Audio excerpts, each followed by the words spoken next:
When life throws you a curveball, how are you going to handle adversity? Welcome to the Fearless Mindset Podcast, where you're about to go on a journey as I interview security, business, and entertainment leaders on what it takes to stay fearless. I'm your host, Mark Ledlow, and enjoy today's episode.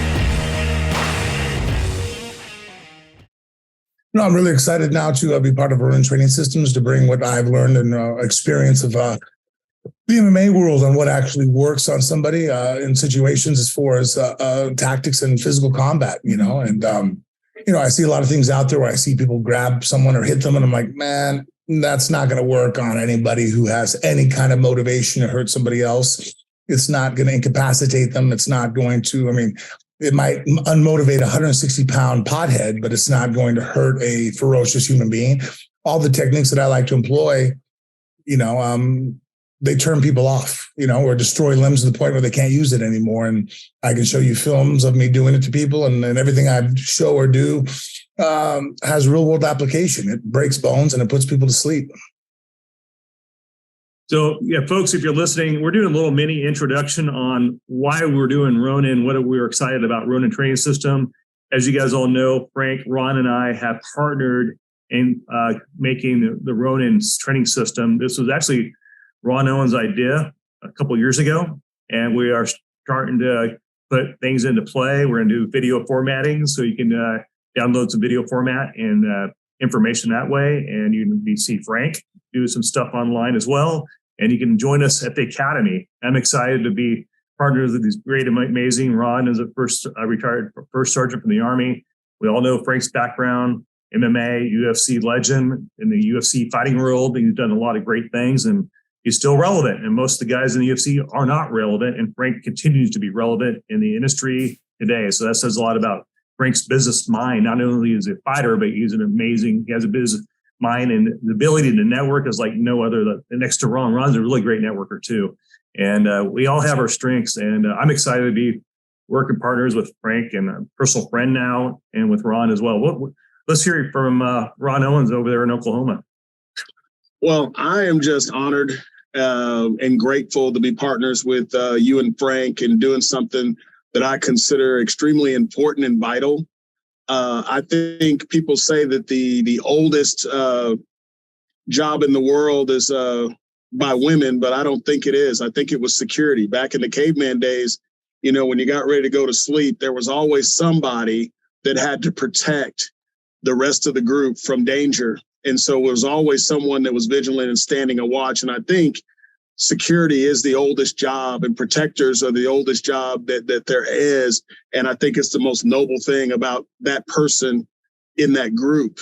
And so Ronin, when we talked about this, really bringing some real standards and real training to a world that sometimes I'm not saying that the training isn't real. What I'm going to say is that sometimes a certification doesn't really put you to the test, and creating a pass-fail system where the graduates really know that they are capable of surviving the engagement or not, and not just hoping that they'll do the right thing when the time comes, I think is vital. And so, a Ronin is a samurai without a master. And in the protector business and in private security, we're protectors. And, I spent 22 years in the Army, retired as a rifle company first sergeant. And, training and leadership is vital to any group. And so we want to bring that into people and expose them to opportunities that they might not get otherwise, and just bring the training level that maybe you don't get everywhere. There's some great training programs out there. I think we're going to bring something different, and we're going to bring something that we hope is better. Hopefully you will get a chance to experience it and give us some feedback and let us know, what you think about it. And I will commit to this. If it's not the best thing that you've ever experienced, let us know what it is that you would like to see, and we will figure it out through improving ourselves or finding those people that are better at those things and bringing them in, because we are men of action. So we take action and we make things happen. And we're just really excited to be together, making some things happen for a lot of people. Thanks, Ron, for that input. And Frank, I want to let the audience know what you're up to right now in your career. You got some exciting things you're doing right now in your career, and you're just always doing something. So feel free to give the audience a little download of what's going on in Frank's life. Yeah, I mean, basically right now I'm a part of the UFL and FFN. We are, a fight league that is, for the fighters. So I'm a commentary team on there, and I still have a few other organizations that I still help out with commentary, but not to the degree that I help in the back room of production with the UFL. And then just training myself now and still training my children. And then really developing mere MMA right now. I feel like a lot of people out there when they do martial arts, especially mixed martial arts, they train boxing and Muay Thai and they pull all the different, jiu-jitsu and wrestling and they have to kind of like learn each one. And there's certain aspects that don't apply. And so I feel like it's an efficient way of doing things. So I have now put together my own system when I train people that we just train MMA right off the bat, from a jab to a double to how to choke someone on the ground or choke them from our feet. That way we're not learning moves that are part of jiu-jitsu, or part of wrestling, or part of boxing that really will never have a real world application inside the cage or on the street. That's pretty amazing. And I know your audience and your fan base will love the content you're going to provide. Can you go in more into Freedom Fight Nights? You're partnered with Rampage Jackson and Tito, and what's going on there? Is that an exciting thing for fighters? Well, I mean, basically, once I realized that my children were going to follow in my footsteps, Bella now is 3-0 as a professional fighter. Cage now just won a second state tournament as a sophomore in wrestling, and Bella's wrestling in Iowa. I was like, damn, all right, I better make this rule better for me than it was for me, better for them. And so like right now, one of the first things we did was we just looked at the things that the UFC and other leagues right now are doing that, we all are disappointed in. And one of them is healthcare, and so once our fighters sign on, they have healthcare right off the bat, and not just inside the cage when the night of the fight. Because the one thing I've told Harrison right off the bat, I'm like, look, if you want guys to show up at 100%, they have to be honest about them being hurt leading up to the fight. And sometimes it's an injury that if you go to the doctor, a cortisone shot or maybe some therapy could have prevented the injury from getting worse, and they could have performed. And overall, it's less expensive for the company and better for the long term of the fighter. But because of the way the insurance works in the fight world, they won't say anything, and they'll take the fight, and all of a sudden after the fight, they go, yeah, I tore my shoulder. Man, the shoulder was torn weeks ago. And they, maybe it was a slight tear that they could have addressed, had a doctor look at and give them some exercises and therapy, and we could have fixed. But now they want to walk into the cage and have the promotion take care of it. And so it's more expensive for the promotion. It puts less of a fight for the audience. And ultimately, the athlete himself is actually more detrimental to his future of his health. I've done that way too many times, and I'm living the results of that lifestyle now. Another thing is skin in the game. A lot of the fighters go out there and they're paid for their time, but I mean, really, they're giving up a portion of their life and health to go out there. And I mean, they want to prove themselves. I get it. No one's forcing them to fight. But the promotions in the past, I think, have taken advantage of fighters' desire to fight and make the mainstay of the money. And you can see our pay scale does not, reflect that at all. And also we're going to give out dividend-bearing shares. So as you fight for us, you get more shares. I try to explain that in a way that, like, imagine if all the fights I had with the UFC, if I had gotten them shares each time when they, exchanged hands in 2012 for $4.2 billion, I would have had a couple $1 million heading my way. That would have been nice. So that's one thing too we've corrected. So as we see problems coming up, we just try to address them and actually do what's best for the fighter and not for the promotion, within the reason of keeping the promotion going. Wow, that's pretty powerful. Especially guys like yourselves, they're in their 20s and 30s that want to break in the industry, and now you guys are giving them a shot, like almost like an audition in the cage, right? That kind of what it is. Yeah, absolutely. I mean, and making it to where there's, just a better environment for them. My daughter is going to fight. I want to do what's best for her. So I do have, Quentin's son is an amateur looking to go pro. Tito's son is still over at ASU wrestling. I'm pretty sure he's going to fight to Tito's dismay. So I think all three of us are basically guys that realize that, hey, this next generation is following on our footsteps.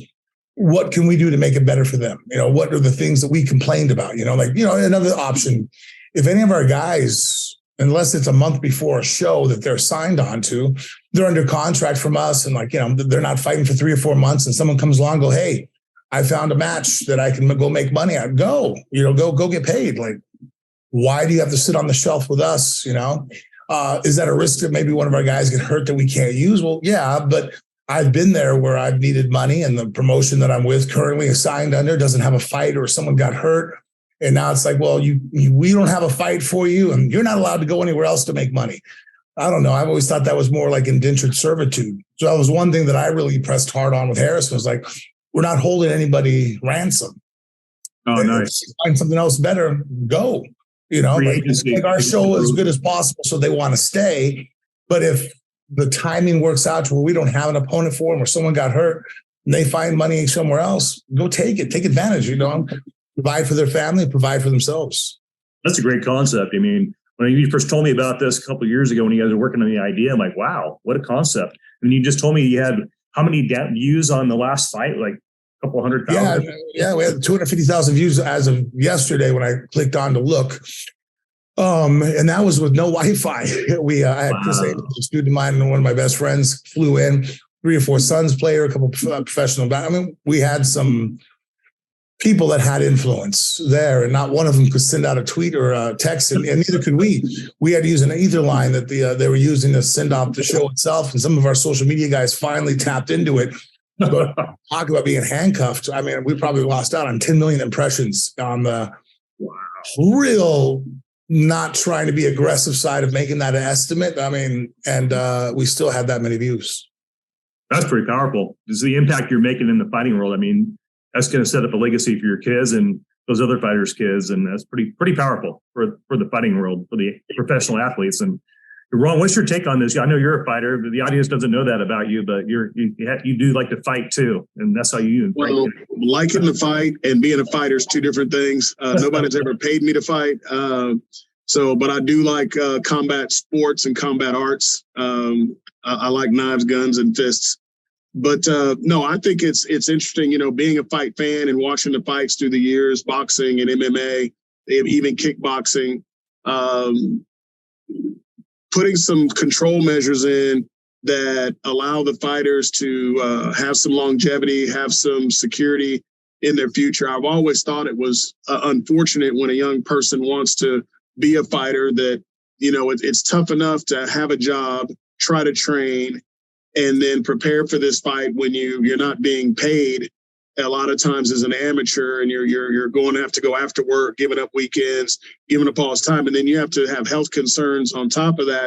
And if you get hurt, nobody pays for it. And now you're really in a bad situation because you're not a fighter, and you may even lose time from work. So this historically has done there's a lot of people I know, right here in Tulsa, Mikey Burnett, fought in the UFC, and one of my other business partners in another company I have took care of him medically, and the UFC did not take care of him.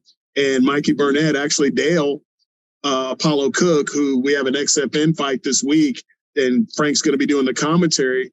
Dale hired Mikey to train at his gym just to give him, a way to feed his family and make some money when he had all these medical issues. And if it weren't for the community here in Tulsa, helping him after that, who knows what would have happened to him. But everybody's not Mikey Burnett, everybody doesn't have that. And so there's probably a lot of stories that we're not even aware of where lives have been destroyed and futures are lost because there weren't a few things in place to kind of take care of those bad case scenarios there's a high probability they're going to happen because you're hitting people in the face and you're doing things to put pressure on people's joints, and you're repeating those things. And there's a lot of wear and tear on your body, and, everything else, you wouldn't drive it's illegal to drive your car without insurance.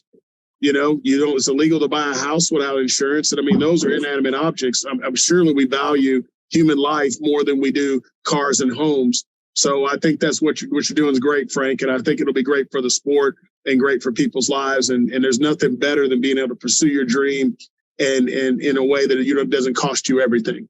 Mm-hmm. Absolutely. Wow. So yeah, the audience listening to the podcast here, we decided we're having actually a different business meeting on a different topic on Ronin, and we thought we just do a little mini introduction podcast on what we want to do with Ronin, and bringing Frank on and Ron on. We'll knock out a podcast real quick and just got to give you an idea of where we're coming from as far as giving you guys content, giving the information. And hey, come out and check out the Academy. We'll be launching those dates here soon on our website. And it's just an honor to be a part of this venture with these two great men. I consider good friends of mine now. We talk to each other on the phone all the time. And these guys are probably the busiest guys I know in business. They got so many ventures going on, but they say power of association, iron sharpens iron. And so it's an honor for me to be here with these guys and do some exciting things for the executive protection bodyguard world. So with that said, we'll wrap this up. Any parting words, guys, to the audience?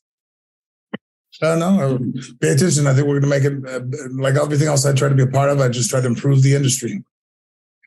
There you go, folks. So you guys will see more of Frank here, and we'll see him in person at one of our academies. And keep tracking the Ronin Training System website, and just follow us up on social media, and we'll keep that up to date. And thanks for tuning in the podcast, and we'll catch you on the next episode. And I'm going to wrap this up, and we'll see you guys soon.